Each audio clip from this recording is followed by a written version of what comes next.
The age cage is sort of like this invisible prison made up of all the old narratives, the ageist beliefs, assumptions, and stereotypes that exist in our culture and in our heads. And I became very aware of this nasty voice in my head, my inner critic and inner ageist, who I call Edna. And let me tell you, Edna is a bitch. The woman is constantly yapping at me and saying, "Who do you think you are? You're too old. You shouldn't wear that. You shouldn't say this. You should just fade into the background at your age." And it was really hard to face those kind of beliefs and assumptions. But, we grow up with them. In our fairy tales, the older women are the wicked witches gobbling up children.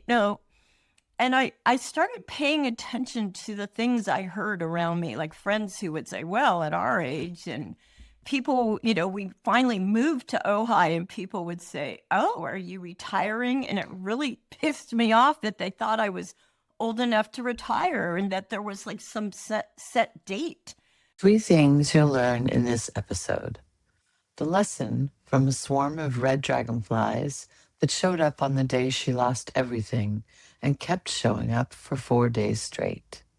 A practical way to deal with your inner critic, and why finding your fetch, the actual word for a group of dragonflies, matters more as you get older. What do you get when you combine a former advertising executive who decided to rebrand herself, a dragonfly with flight instructions, and someone whose actual job title is professional uplifter?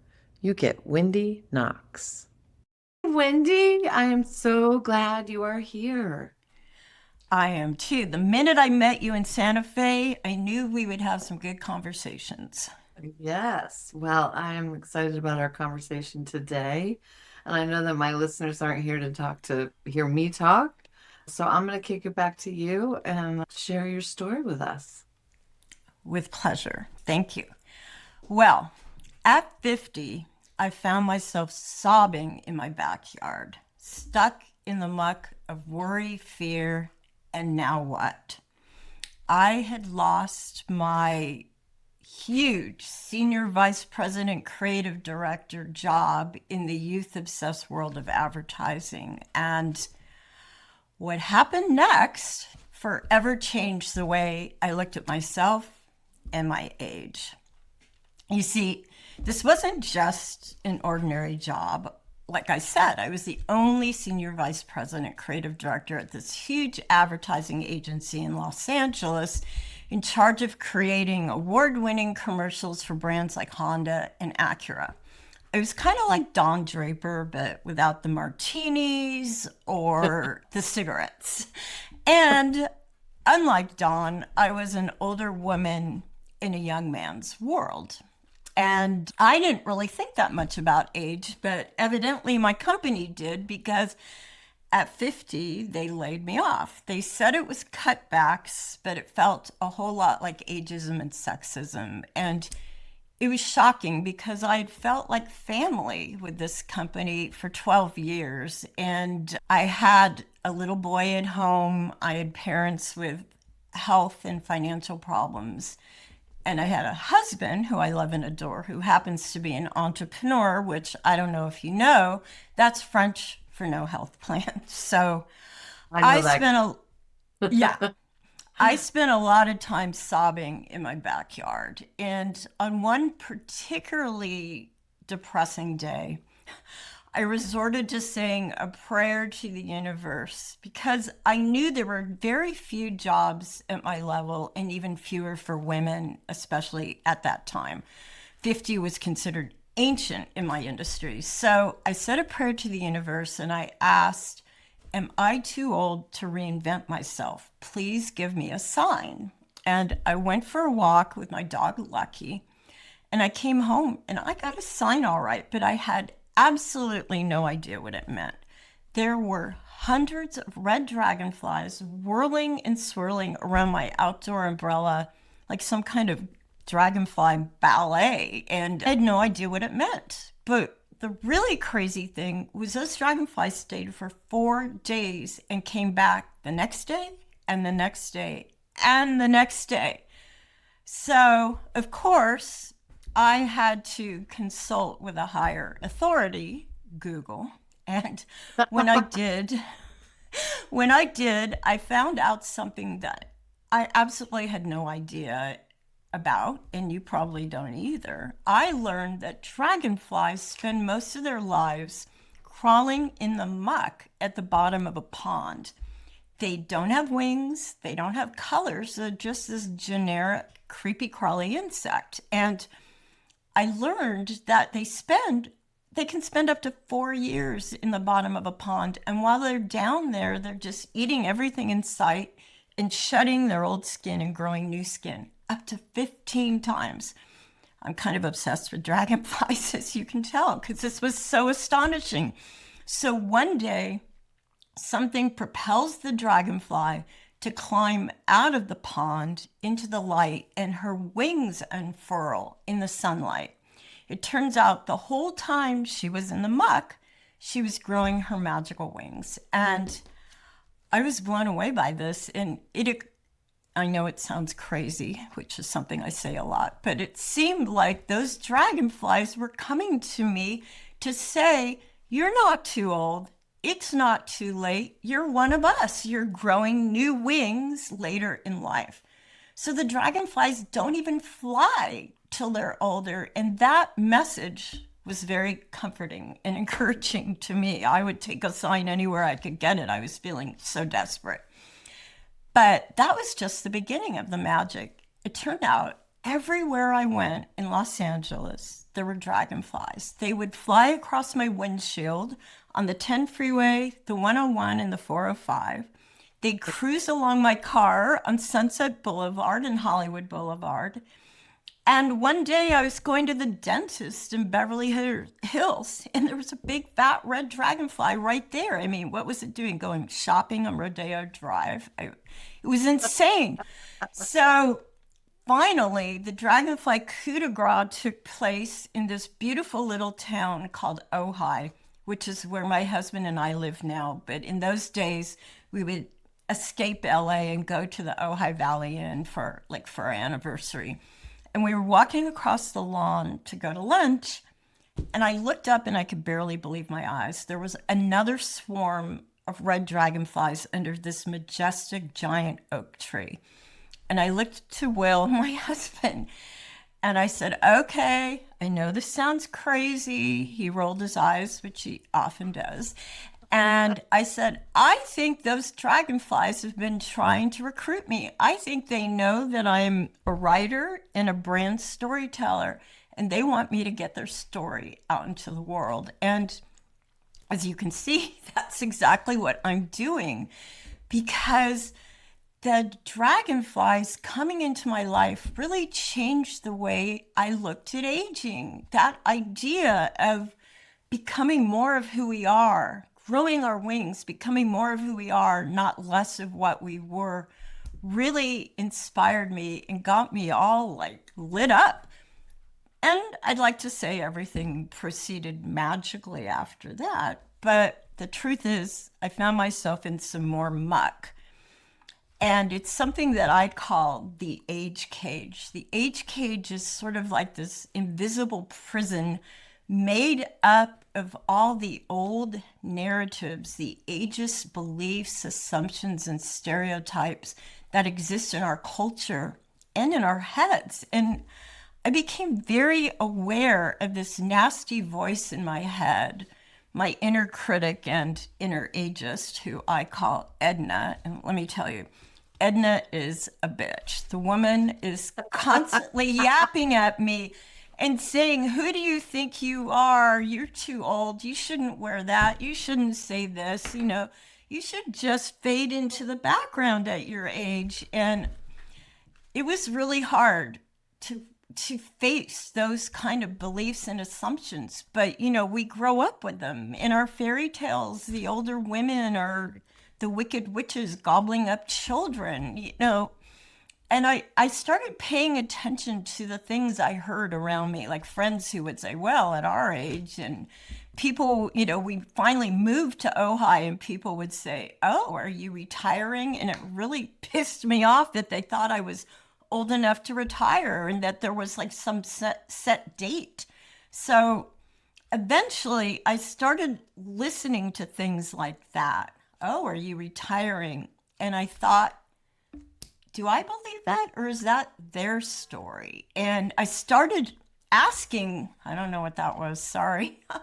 I started asking, where did those stories come from? And I realized that it didn't belong to me. So I started to reframe those stories and say, no, I'm not retiring. I'm refiring. So slowly, thought by thought, I started to escape this age cage and doing what I feel like I was really meant to do. I had my first book published, From Muck to Magic, based on what I learned from the dragonflies. And I did all the paintings, and all the words and the paintings came through me. It was a children's book for adults, From Muck to Magic. I had my first book published at 65 and my first solo art show. And now at the ripe young age of 72, I just published my second book, which is called The Way of the Dragonfly, Flight Instructions to Transform the Way We Age.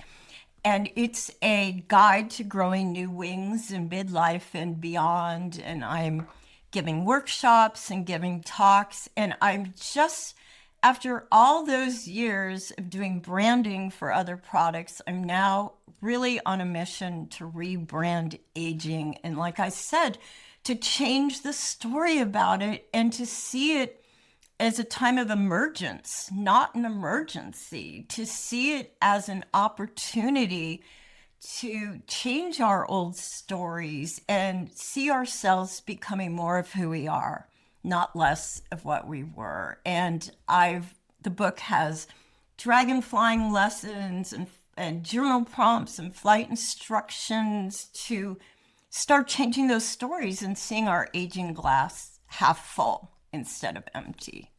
So that's basically my story, from muck to magic. I love it. I love it. I love everything about it. So my first Thank question, you. I was going to say, are you going to rebrand aging? But you spoke to that. So my other first question is, did you put Edna in timeout, or where did you send her? Well, I try to think, how you have a remote control and you put it on mute. I try to mute her, but sometimes she just won't stop. So what I've tried to do is listen to her, but not take her in, because I think her job, like our inner critics, I believe, want to protect us and they want to keep us safe. But their idea of safety and ours are probably two different things. So I listen to her and I say, thank you, Edna, but that doesn't feel like me. I give her a chance to express it, because sometimes what we resist persists. So I sometimes write about it, I talk about it, and I try to honor what she's saying and then dismiss it. Almost like you would let a child say what they think, but you wouldn't lead your life according to what they say. So that seems to work the best. I love that. So I have a version of that, and I call it inviting the little demons in for tea.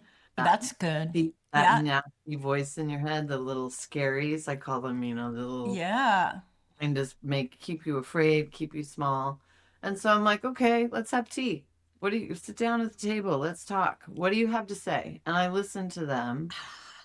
I take the next step and I'm like, I start advocating for myself. I understand why you say that.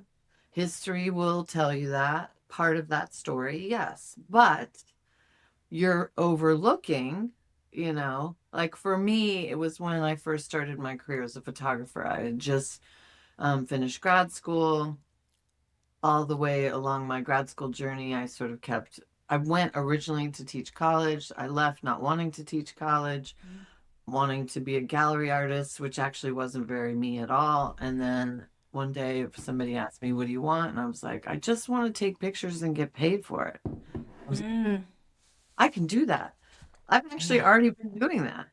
Right. So I'm going to start my business tomorrow. And then, but as I started moving that direction, the scaries came out. You're not going to finish. You've never finished anything. And I just said, I understand why. And there was a time where, you have these wild hair ideas, right? And we moved to a town in Colorado in Minturn, and the downtown was not a lot of it was closed down. So there were available properties. And I was like, wouldn't it be great if there was a great bakery and coffee shop here? And, sort of like thinking about that. Meanwhile, I'm in grad school for photography and started thinking about it. But as the more I walked down that path, I'm like, I'm not interested enough to put this much energy or write a business. Like, it just doesn't light me up the same way. Yeah. And I turned it down. I was like, yeah, so I get it. You think I quit. I quit because I learned what I needed to learn and I moved on. Right. And then I'm like, thank you for coming to tea. I appreciate your I perspective, like that. I'm and very visual. I love that idea of coming to tea. I think I'll have to invite Edna to tea. Edna can get together with your scaries, exactly. So I think it's about advocating for yourself, right? Reminding yourself of what you're capable of and reminding the little voices to sit down and shut up. Absolutely. In my first book, I have these pictures of the shoulda, wouldas, and couldas, and they're like pointing their fingers and they're saying tisk tisk.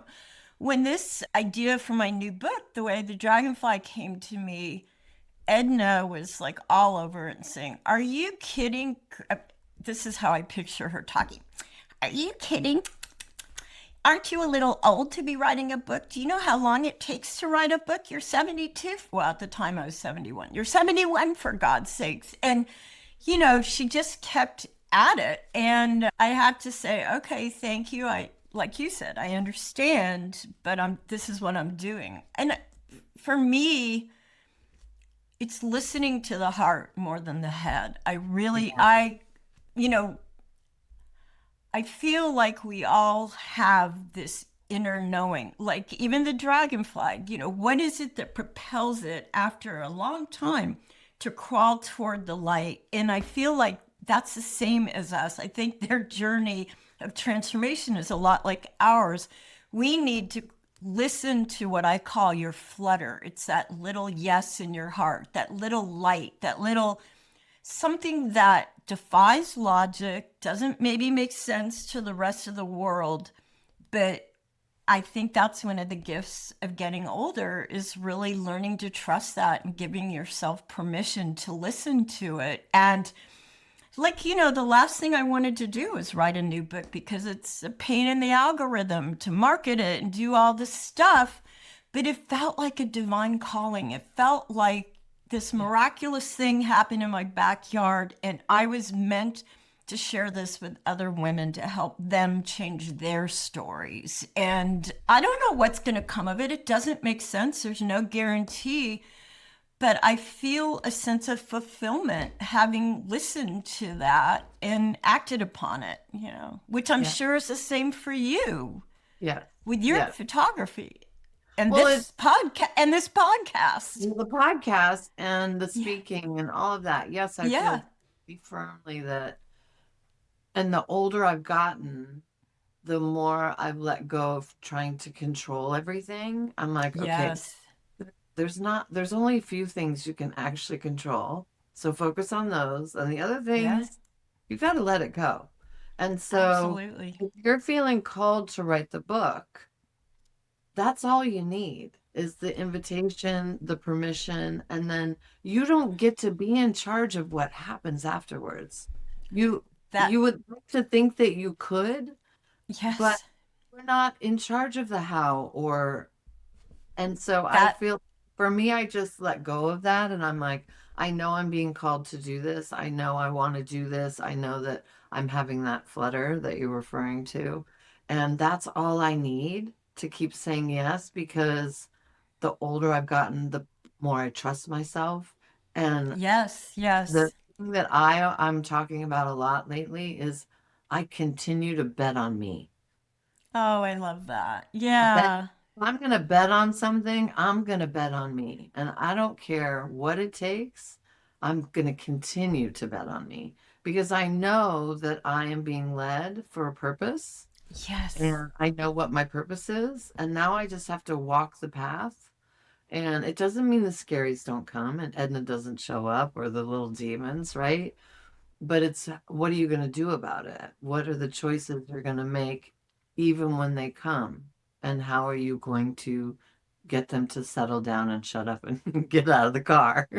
Well, absolutely. And I love what you said about the how, because in my old career, I got to come up with ideas, and there were all these departments full of people, the producer, the directors, the editors, and I got to oversee it. So they took care of the house. Now it's like in this world of me, myself, and I enlist something bigger than myself, whether it's the dragonflies, divine light, spirit, the universe, whatever you want to call it. And I really do my best to let go of the how. It's not easy because my brain works that way. I'm a problem Right. solver, a creative problem solver, but I had such an amazing thing happen. I've had all these ideas of how I'm meant to get my book out into the world, and some are happening, some aren't. But the other day, I got a notice that somebody tagged me in a video, in a reel on Instagram, that I had no idea who this was. So I started watching it. And there was this woman's voice, and she was having tea. And she said, "This is my morning ritual. This is my beautiful new teapot. And this is my new book that came from an author in America." And it was my book, The Way of the Dragonfly. Wow. And she was in Australia. Wow. I could not believe it. I started weeping, and I never do, videos where I look really shitty, but I wanted to record this reaction, not just for myself, but for everybody out there in the world who has ever had a harebrained idea and started following a dream and had no idea how it was going to become a reality or if it was. But this example showed me that we don't know the how. And I had an opportunity. I wrote her and I said, "How did you find me?" Like, I just don't even get it. It's not like I have this huge platform or a huge social media budget or anything. She said that she had had a very rough time in life, and that dragonflies had come to her and given her solace. And her daughter-in-law somehow saw me on Instagram and told her about me. And this woman is an artist. Her art reminds me of mine. It's whimsical and colorful. She is working on this project called the Noisy Older Women's Art Project. And she's quoting my book in her project. And it's all about pro-aging. And we're going to talk this month on Zoom. It's just so crazy. So we don't know how things are going to happen, but I got to tell you, hearing, maybe of course, I'd love my book to get to millions of women, but that one experience of touching someone and giving them something they needed at that moment across the world in a crazy way, that I live for that shit. It's like amazing. Yes. I love that. I love that. Which brings me back to the sort of something you talked about early on in your story was this idea that what culture has taught us, right? We're told that as you age, you're not as significant, all these other things, right? You should this, should that, you're too old for that. Do you feel like that's feeling that is beginning to really significantly shift? Do you feel that yet? Well, it's yes and no. I feel like all of our evolution is circular. It's not in a straight line. So I feel like I shed some of that, and then I'm in a new experience and it comes up again, but it has less power over me. For instance, at the time when I lost my job and was kind of in this metamorphosis stage, I became very aware of it and the voice was louder. Since then, I created these workshops called Breaking Out of the Age Cage. And of course, we always teach what we need to learn, but I become more aware of those assumptions and stereotypes and have identified where they've come from. Like, for instance, I had this beautiful Russian grandmother named Anya, and she was hilarious. And she'd always say, darling, how old do you think I am? And then she'd lie about her age. Every year she got younger and younger. And everybody in my family thought it was so funny. And it was. But was it? Because as a little girl taking this in, I learned that we should hide our age and that our age was something to be ashamed of. Now, it doesn't rule my life, but it's in there. So when I kind of shed some light on it and became aware of it, it has less hold on me. But even last year, I was asked, some women here in Ojai were doing a conference. It was called Ageless Living, and they asked me to speak, and there was a Zoom call with all the other speakers. And I looked at all the Zoom squares, and all I could think is, oh my God, I think I'm like 20 years older than all these other faces. And I felt so kind of insecure. And for a moment, well, for more than a moment, I felt kind of embarrassed and, like, do I belong with these people? And I asked the woman in charge, I said, how old are the women that are going to be coming to this conference? And she said, anywhere from 30 to 90. And I said, okay, well, I guess I fit in. It was a pretty broad thing. But I really had to work on myself. And she said something amazing. She goes, well, we're really happy you're here as a respected elder. And I understood what she was saying, and it was very respectful and honoring. But even the word elder kind of like, blah, blah, blah, it kind of blasted in my ear. Like, am I an elder? And I am, but words just have such power. Like, I think an elder is a very positive word, but I wasn't really ready to own it yet. So it's a continuing journey. It's just. That's interesting because my gut instinct would have been to say you're the elder, right? And I think it's from a respectful place because I think our culture in general, we have dismissed Right. the elders. And I'm not talking about the elderly. Right. I'm talking about, the hierarchy of the elder, like in Native American Native cultures. Like they honor them. Yes. They honor their elders. They look to their elders for guidance, right? And I think that the older I get, and I'm the first person to tell you, you want to know how old I am? I'll name it right, like on the spot. I'm not one of those people who's like, oh, you never, because sometimes people will say, how old are you? And people are like, oh, you never ask a woman her age. I'm like, that's who? That is old shit. Yeah. That's a badge of honor for me.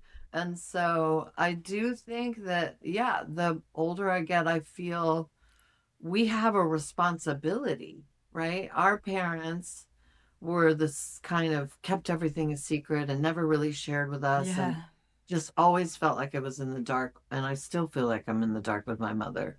And I feel like it's our responsibility to make sure that our generation is, my generation especially, is having more open conversations, right?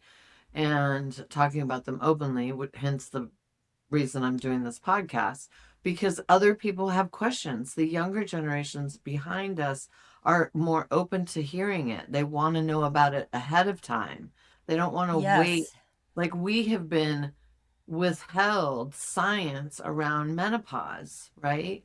And, Merelda just recently came on and talked about menopause and this idea that, oh, I'm already postmenopausal. I'm done with that. And she's like, you're not done with that till you're in the grave, right? Like this idea that it ends sometimes, right? And Yeah. but so little information that's been shared and so little science behind it. I mean, now there's science, but still Yeah, it's there's more and more.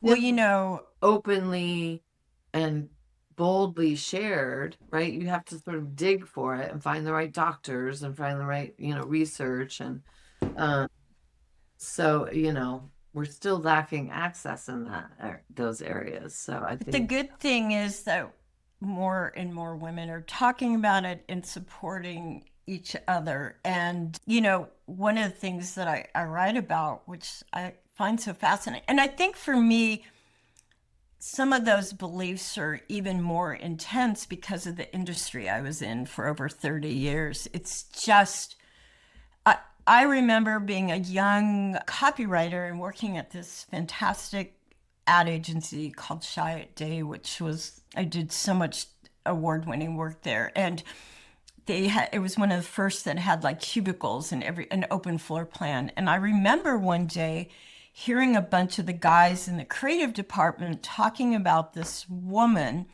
who was this brilliant art director. She was probably about 20 years older than me and somebody I really, really looked up to. She'd won every award. Her work was just brilliant conceptually and design-wise. And these guys were calling her a hack. Why were they calling her a hack? Because she was like 50. Was there an expiration date on her talent?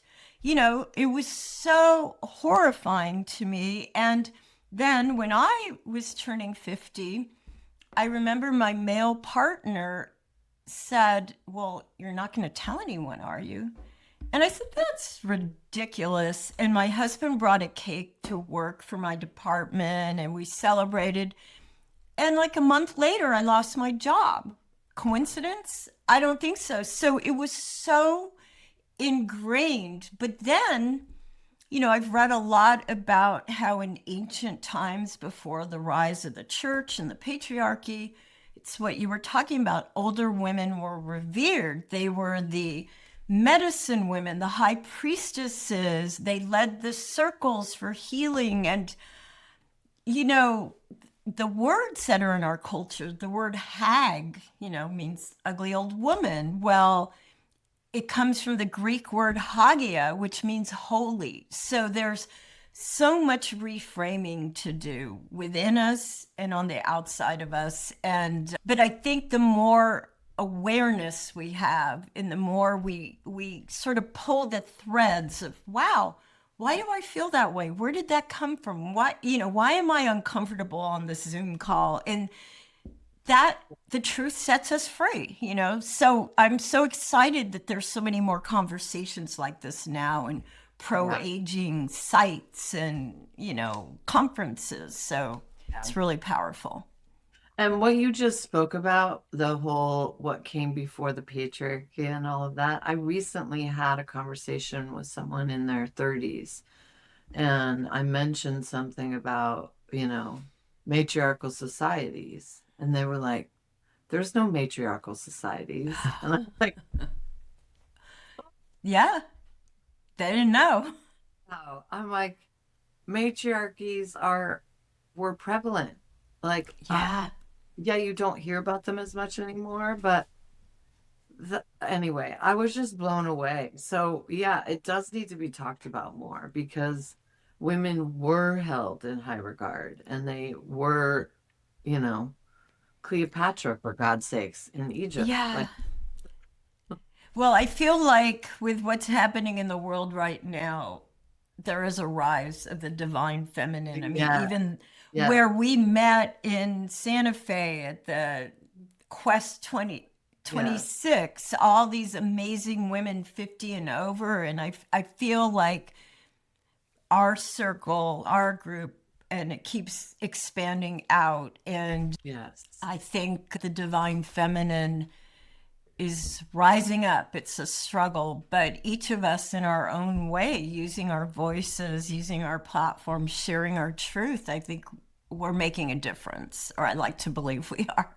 No, I So, think we are. I absolutely think we are. And the more I'm surrounding myself with groups that are not just yeah.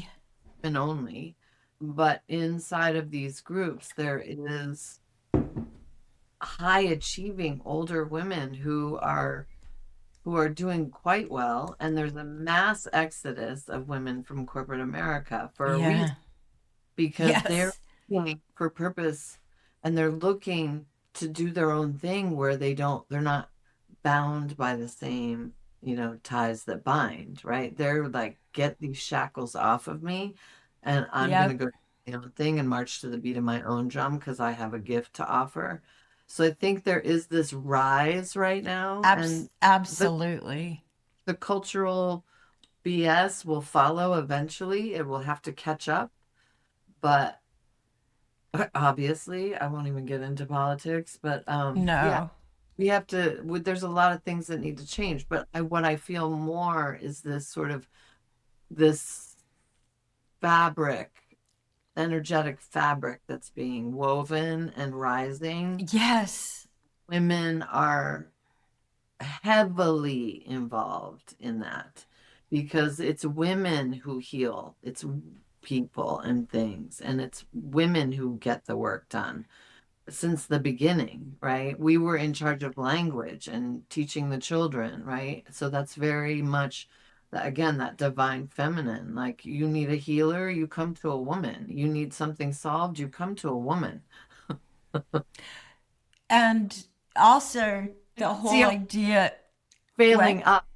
I said, I don't see a whole lot of women failing up, but I see a Right. whole failing up. I'm like, how does that work?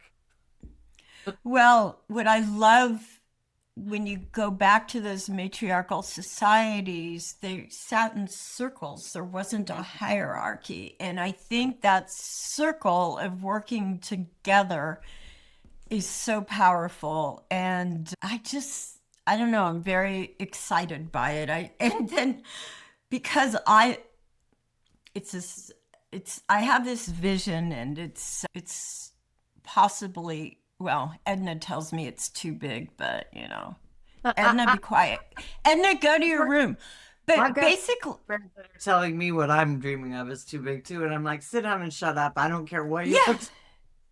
I just have this vision. You know how in our culture there's all these stories. So if somebody's moving slowly toward their goal, we say to them, well, that's okay. Remember the tortoise and the hare?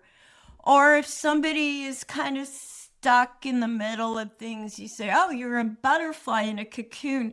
Well, my vision, my dream, the cultural story that I would like to leave as my legacy is we're not old, we're not fading, we're not ready for a rocking chair. We're dragonflies growing new wings. So I like the word for a group of dragonflies is fetch. It's like a pride of lions, a skull of fetch, a fetch of dragonflies. So I liked what I loved when I saw the dragonflies in my yard was they were all flying together in a circle over my umbrella. And I look for open-hearted, soul-centered flying companions. And one of the chapters in my book is Find Your Fetch. And it's Yeah. finding women who can lift each other up. We were so conditioned to compete with each other. And even online, women still criticize, who lets their hair go gray, who doesn't, who uses fillers, who doesn't. And I just want women to lift each other up and to allow each of us to age in a way that is authentic to us and to express who we are inside and to bring our unique gifts into the world and to support each other in it. And the more aware you become of that and the more you ask for that, the more you receive it. And that's why Yeah. I was so happy to talk to you, because you're one of those women. Well, thank you. I appreciate it. And I agree 100%. I think, yes, I think there is still competitive women, but I think mostly the younger women are less competitive than my generation was anyway. and they're kinder to each other. And I think you're always going to have the haters, especially Yeah. on the with keyboard courage in Oh, that's a good term. Yeah.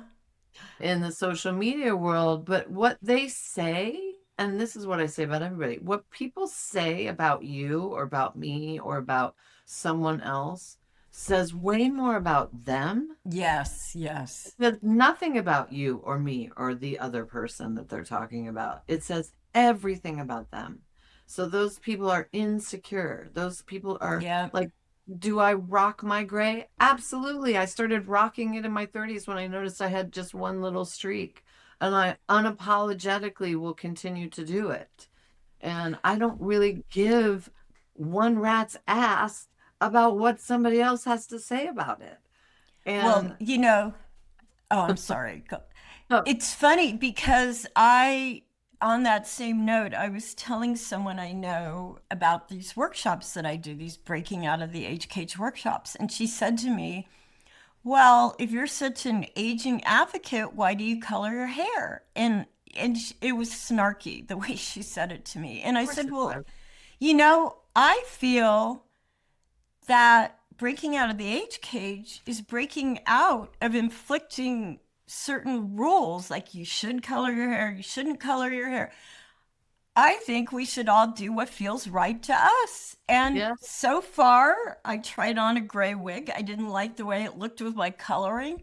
Maybe I'll feel different later, but for right now, this is how I feel right. And I love what other people do. And I think giving each ourselves and each other the freedom Yeah. to age, I hate that term aging gracefully, because to me it sounds like, okay, that means you age, but maybe you don't look like you're aging, or maybe you're aging a certain way, which is socially acceptable. But I feel like we should all age however our flutter tells us to, and it can change. There's no rules. Doesn't have to be. Yeah. What I would shift about that sentence is I would take away gracefully and just put age with grace. Yes, The idea of yes. grace is that That's different. you give yourself, Yes. and if you Permission. beautiful because your hair is a particular color, you do you, right? Absolutely. Judge that. Like, if you want to cut your face, like it would be what I wanted to do, but like you do you, however you make whatever floats your boat, right? And that's freedom. That It's is freedom. it's That, not, my opinion does not matter, right? right. And so you're the only person's opinion that matters is your own, right? And so I encourage people that if they are surrounded by people who are shitting on them or judging them or questioning them with snarky remarks on the regular, like we're all Yeah. snarky points. I admit sometimes I get a little snarky. Um, I can't say I'm not guilty of that, but that's not my vibe. That's not my No. humming zone. Like I might be irritated, something may push the wrong button, and I Cool. snap in a moment of not very gracefully handling a situation. Those are rare, but yeah. So it's like who you surround yourself with. Who are you putting around Absolutely. you? Who's in your orbit? Like you talked about the fetch, right? Who's in your fetch? And I love that word because I love that you can also use the word fetching. Like it's such Yes, a fetching fetch. Yes. Or you fetch your fetch, and that's like a consciousness about the kind of women you want to attract. And I feel like, it's very interesting. I'm sure you see this a lot with your photography. Women, as they age, talk a lot. There's like some kind of fact, like 75% of women over 50 feel like invisible or more and more invisible. But I feel that the more we see ourselves and our value and our uniqueness and our gifts, the more they are seen by others. And maybe not everybody, but those people that we're meant to fly with, and it so much always comes down to self-love, self-honoring, self-respect. And that is, to me, one of the greatest gifts of getting older is honoring yourself and choosing you and honoring that voice inside of you and having less FOMO and less comparisons and more reverence for who you're becoming. And then it's a gift, you know. It is a gift. And I would say for a minute, I thought I was getting more invisible. And then when you start taking the negative out of your life, you start cutting people off out of your life who don't serve what you're surrounding yourself with, who don't belong in your fetch. Yes, yes. You suddenly feel really visible and very empowered and very Right. seen and very heard, and people will start your energy shift, right? Absolutely. People are magnetized to you because you're no longer willing to put up with the BS, right? And so, yeah. Yeah. I love that. I love this conversation. Okay, so before we go away, before I say goodbye, is there one or two tidbits of information or advice that you want to give our listeners? She's already talked about her book, and so that all that information will be in the show notes. And I am going to read it myself. I can't wait to read. It's such Thank a you. flight instructions. I'm like, yes, I'll take flight instructions all day long. I love that. So I'll make sure they have all the information on how to get Thank that. you. And Appreciate that. leave us with a little advice for our listeners so that they know how to grow their wings and find their own fetch. Well, I think one of the biggest messages I learned from the Dragonfly and in my own life is that it's never too late to soar. It's never too late to follow that little flutter that says yes, to go up and introduce yourself to something new, to take a class, to go back to something you loved doing as a child. It's never too late to take a step, take a chance, take a class, take a trip. It's never too late to soar. That is the biggest thing. You know, we all have this little tick, tick, tick inside of us and these ideas of what this age means or that age means. But I think if we see this not as a race, but as an unfolding, as an emergence, and I use this line a lot, and I'm going to say it again because I think it's just so important to change the way we look at aging and see it as an opportunity to become more of who we truly are, not less of what we were. And that, to me, is everything, because what we see will be. And I believe that really strongly. I agree with you, and I believe that so much because my life is literally feeling so magical right now. It's Oh, the unfolding is just like it's wild. It's just wild, and I'm loving every minute of it. And yeah. oh, that's so beautiful. Oh, and then on that, Mm. the other thing I want to leave people with is the idea that in your muck, whatever muck you're going through, whether it's an empty nest, redefining your career, your relationships, in the muck is where we find our magic. So allowing ourselves to go through the muck, whether it's the muck of ageist beliefs or the muck of grief or the muck of disappointment, we're growing our wings and our magic and our colors in the muck. So embracing it and being kind and loving to yourself while you're going through it, I think is really essential. And trusting that on the other side of it, you will soar. Yes. Yes. Oh, Wendy, what a gift you Thank are. you. Oh, I feel the same. Thank you so much. Yes, it's my honor to have you here, and I'm just thrilled everybody's gonna get to hear this story. Thank you so much. Thank you. Thank you. It's a blessing for me. Well, until the next time I see you, Okay, bye.